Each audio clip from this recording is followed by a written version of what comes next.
Hello दोस्तों, स्वागत है आपका अपने YouTube चैनल ऑनलाइन जीके मंच में। दोस्तों, इस वीडियो में साइंस जीके के 25 इंपॉर्टेंट क्वेश्चंस को हम देखेंगे और इनके एक्स्ट्रा फैक्ट्स को भी जानेंगे।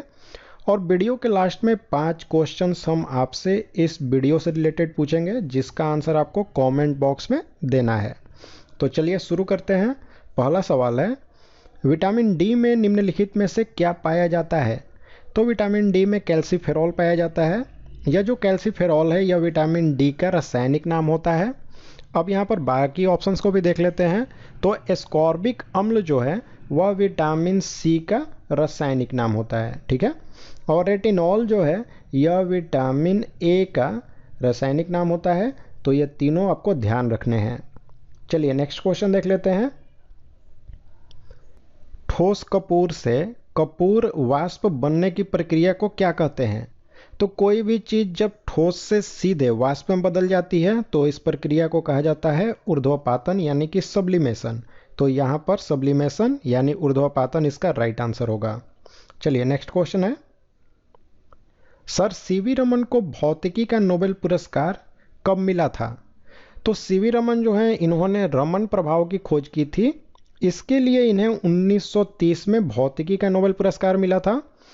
और ये जो सीवी रमन है इन्होंने रमन प्रभाव की खोज की थी 28 फरवरी को। इसी के कारण हमारे देश में प्रतिवर्ष 28 फरवरी को राष्ट्रीय विज्ञान दिवस के रूप में मनाया जाता है, ठीक है। चलिए नेक्स्ट है,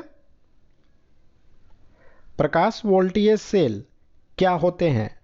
तो सौर सेल जो होते हैं उन्हीं को प्रकाश वोल्टीय सेल कहा जाता है। अब सवाल पूछा जाता है कि यह किस तरह की ऊर्जा को किस में बदलता है? तो प्रकाश वोल्टीय सेल जो होता है वह प्रकाश ऊर्जा को विद्युत ऊर्जा में बदलती है, ठीक है। और प्रकाश वोल्टीय सेल जो होता है इसको बनाने के लिए सिलिकॉन का इस्तेमाल होता है। तो ये भी इंपॉर्टेंट है। चलिए नेक्स्ट क्वेश्चन अब देख लें। जल में कार्बन डाइऑक्साइड प्रवाहित करने पर बना सोडा किस प्रकृति का होता है? तो यह अम्लीय प्रकृति का होता है, ठीक है। देखिए, जल यानी कि H2O और कार्बन डाइऑक्साइड CO2। तो जब जल के अंदर कार्बन डाइऑक्साइड को हम प्रवाहित करेंगे तो उससे सोडा वाटर बनता है और वह अम्लीय प्रकृति का होता है। और सोडा वाटर में ये जो कार्बन डाइऑक्साइड होती है यह बहुत ही ज़्यादा दाब पर उसमें घुली होती है। चलिए नेक्स्ट है, पादप कोशिका जंतु कोशिका से किस प्रकार भिन्न होती है?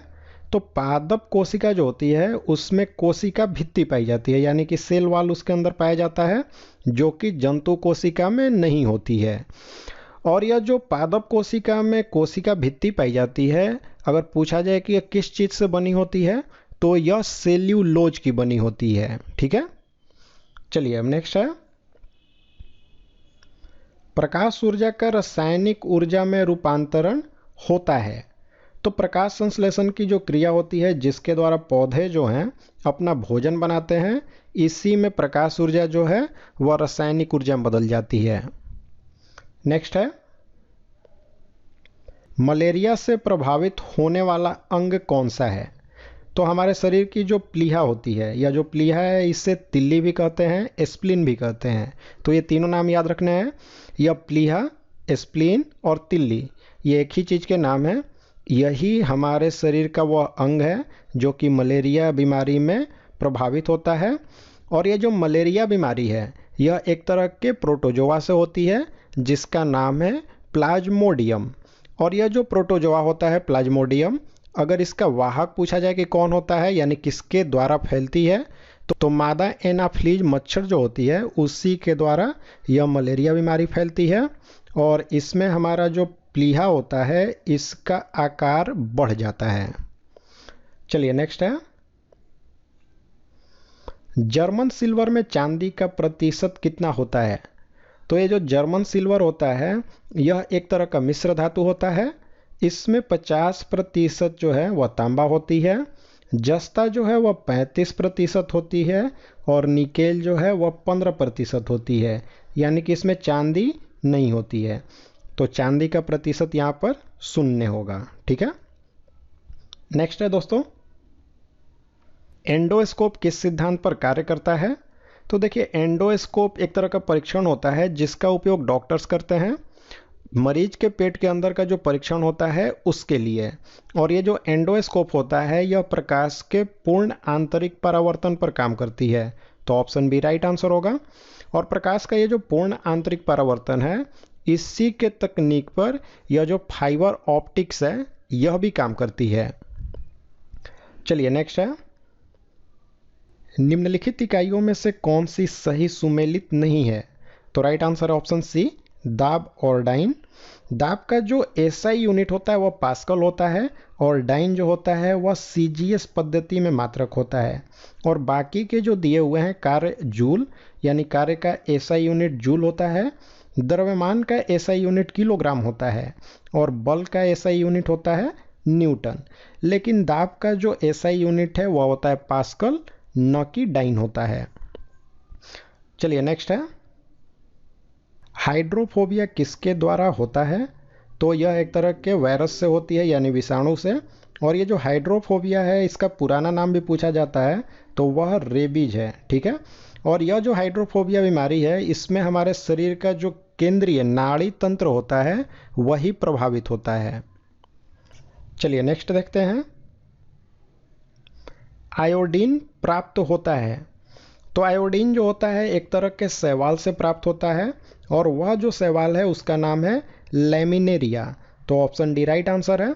और आयोडीन की कमी से घेघा नाम की बीमारी होती है। इस बीमारी में होता क्या है कि जो हमारे गले में थायराइड ग्रंथि होती है इसमें सूजन आ जाता है, ठीक है। चलिए नेक्स्ट है, मिशन इंद्रधनुष अभियान किससे संबंधित है?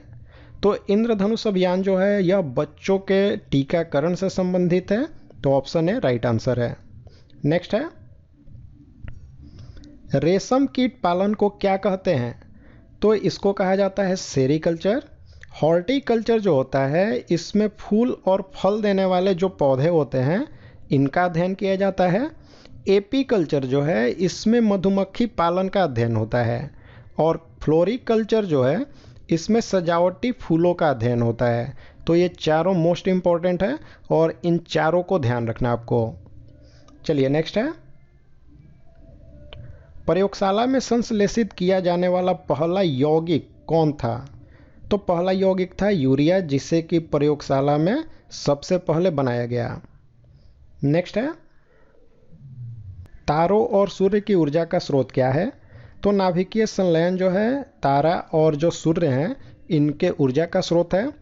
देखिए सूर्य के अंदर होता क्या है या तारों के अंदर, तो इनमें हाइड्रोजन के दो अणु मिलते हैं और मिलकर के हीलियम बनाते हैं और यह जो प्रक्रिया होती है इसे नाभिकीय संलयन कहते हैं। और जब हाइड्रोजन के दो अणु आपस में जुड़ करके हीलियम बनाते हैं तो इस प्रक्रिया में काफ़ी ज़्यादा मात्रा में ऊर्जा निकलती है। चलिए नेक्स्ट है, निम्नलिखित में से दृष्टि भ्रम कौन सा है? तो मृग मरीचिका जो है यही दृष्टि भ्रम है और इसका कारण होता है प्रकाश का पूर्ण आंतरिक परावर्तन, जिसके कारण कि मृग मरीचिका होती है। चलिए नेक्स्ट है, हाइड्रोजन को जलाने पर क्या बनेगा? तो देखिए किसी भी चीज़ को जलाते हैं हम तो उसके लिए हमें ऑक्सीजन की ज़रूरत होती है और ऑक्सीजन की उपस्थिति में जब हम हाइड्रोजन को जलाएंगे तो बनेगा H2O यानी कि पानी बन जाएगा। नेक्स्ट है, मथने पर क्रीम जो है वह दूध से अलग हो जाता है, इसका कारण क्या है? तो अब केंद्रीय बल जो होती है इसी के कारण दूध और मक्खन जो है वह मथने पर अलग अलग हो जाते हैं। नेक्स्ट है, मानव शरीर में गुणसूत्र जोड़ों की संख्या कितनी होती है? तो गुणसूत्र जोड़े जो हैं वह 23 होते हैं और गुणसूत्रों की अगर संख्या पूछे तो वह 46 होती है। शरीर का तापक्रम नियंत्रित करता है तो हमारे मस्तिष्क में हाइपोथैलेमस होता है जो कि हमारे शरीर के तापमान को नियंत्रित करता है। और मानव शरीर का अगर सामान्य ताप पूछा जाए तो वह होता है 98.6 डिग्री फ़ारेनहाइट और इसे अगर हम डिग्री सेल्सियस में बदलते हैं तो यह लगभग 37 डिग्री सेल्सियस होता है। चलिए नेक्स्ट है दोस्तों, OMR का पूर्ण रूप क्या है? तो इसका राइट आंसर है ऑप्शन है ऑप्टिकल मार्क रीडर जो है इसका फुल फॉर्म होता है। नेक्स्ट है दोस्तों, संवहन द्वारा ऊष्मा का स्थानांतरण हो सकता है, तो गैस और द्रव जो हैं इन्हीं में संवहन के द्वारा ऊष्मा जो है उसका स्थानांतरण हो सकता है। वायु शक्ति में ऊर्जा का कौन सा रूप विद्युत ऊर्जा में परिवर्तित होता है? तो वायु शक्ति में जो उसकी गतिज ऊर्जा होती है वायु की, वही विद्युत ऊर्जा में बदल जाती है। चलिए अब 5 सवाल देखते हैं जिनके आंसर आपको देने हैं कमेंट बॉक्स में। तो पहला सवाल है आपका, राष्ट्रीय विज्ञान दिवस कब मनाया जाता है? दूसरा है आपका कि दाब का सीजीएस पद्धति में मात्रक क्या है? और तीसरा क्वेश्चन है हाइड्रोफोबिया का पुराना नाम क्या है? और चौथा क्वेश्चन है आयोडीन की कमी से कौन सी बीमारी यानी कौन सा रोग होता है? और पांचवा और आखिरी सवाल है आपका कि मलेरिया में मानव शरीर का कौन सा अंग प्रभावित होता है? तो इन पांचों क्वेश्चन का आंसर आप कमेंट बॉक्स में ज़रूर दें। और साथ ही में दोस्तों, अगर आप हमारे चैनल पर नए हैं तो हमारे चैनल को सब्सक्राइब करें और बेल बटन का आइकन प्रेस करके ऑल नोटिफिकेशन को ऑन करें।